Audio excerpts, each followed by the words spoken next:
This video guide is going to show you how to use the new GDMSS Lite and iDMSS Lite cell phone apps for your Android or iPhone. Now this guide assumes that you already have your DVR fully networked for outside use. Basically you can already log into your DVR, from a remote location. This guide does not show you how to do that. So if you haven't fully networked your DVR yet, stop what you're doing right now and go back and look at those instructional guides on how to do that, because this guide is not going to make any sense to you at all. It's not going to work unless you already fully have your DVR fully networked. So anyways, what you got to do is, for Android, you got to download the free GDMSS Lite app from the Play Market or the Android market. It's GDMSS Lite. For iPhone, it's the same thing, except you're going to replace the letter G with an I. It's iDMSS Lite. And they are both free phone apps. They are both exactly the same. I'm using an Android here, but if you're doing an iPhone, it's going to be the same as well. So just follow along here. So what I'm going to do is enter into the app. And you're going to be brought with this screen. You're probably kind of wondering what to do from here. What you want to do first is add your DVR to the app. In order to do that, you go to this little Foursquare button up here. And then you're going to click on this thing that says Device Manager. And what you want to do is click the Add button and then manually add. And here's where you enter in all your DVR credentials. The name, you can name it whatever you want to. Normally I just name it the same location where my DVR is at. For example, I'm going to do work.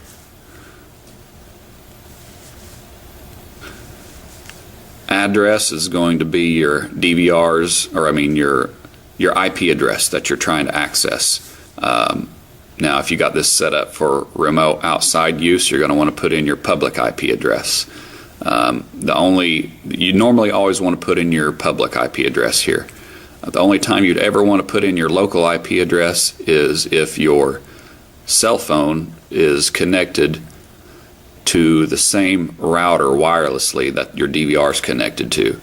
If that's the case, then you'd want to put your local IP address here.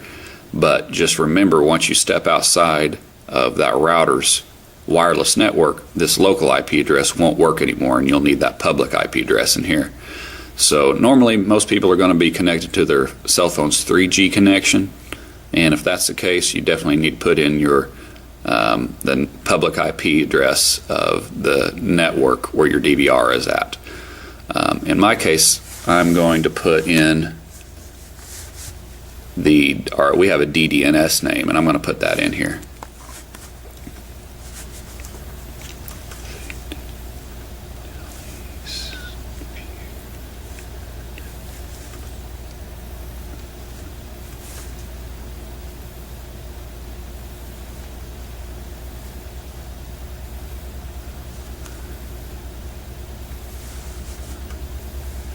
Okay, port number is going to be your TCP port on your DVR. By default, it's 37777. So unless you've changed that, go ahead and leave it the same. And then the username and password.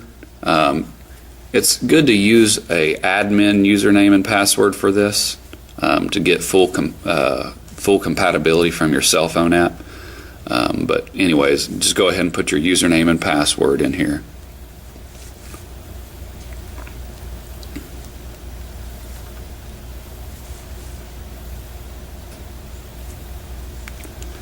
Channel.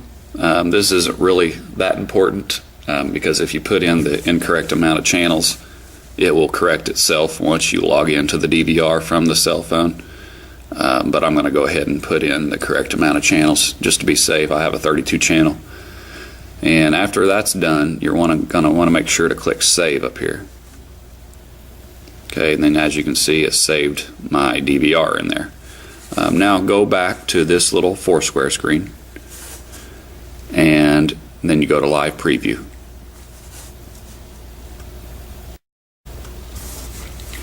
Alright, so now you're back at the live preview screen. Now it's time to start accessing some video camera feeds. To do that, what you're going to do is, you see these four squares with a plus sign and a circle around them.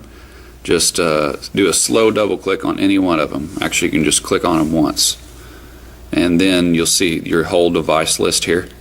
I'm going to click on work, and then I'm going to choose my particular camera that I want. I'll do the very first one. And there's a video feed. And you're allowed to view up to 4 cameras at one time.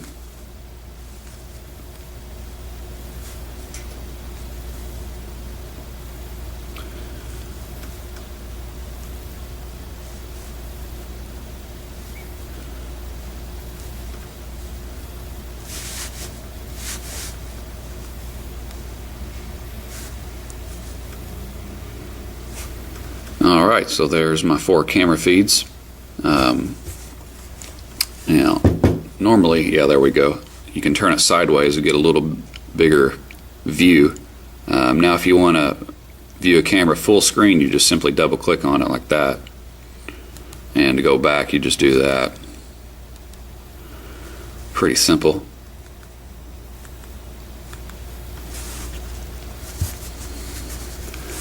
Now, some pretty cool things on here that you might take interest in is, say for example, I want to save this 4 square view.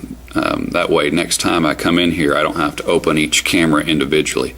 In order to do that, first you want to pull up your desired 4 square view, and after you do that you're going to click on this little star button, and then you're going to click on this star button right here, and then you can name your group name. So we'll name it, just for this guide purpose, we'll just name it 4. Okay, so we got a group saved.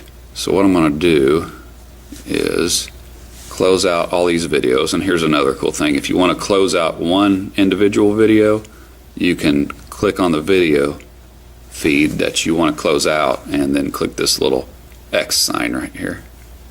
If you want to do all of them at one time, you can do this 4 square X button. It'll close them all out. Okay, so now what I'm going to do is open up a favorite group. And what I can do is I can go right here and swipe that wheel, and then it'll pull up all 4. And what's cool is you can save, several groups of 4, and you can just keep swiping this wheel and it will go between several groups of 4. Alright, so I'll show you a few more things here. This little camera button right here, it will save a snapshot of the video at any point in time. It saves it to a file location on your phone. And this camcorder button right here, it actually will it'll record the video. See that little red button? That means it's recording. And then you click it again to stop it. So it just saved a little, video clip to a file location here on my phone. Another cool thing here, I'll show you, is say you have audio connected to some of your cameras. In order to access the audio, you're going to click this little speaker button right here.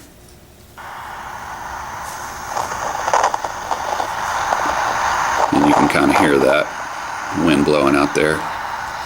This microphone button, if you're using two-way communication with your DVR, you can click this microphone button and speak into the microphone there, and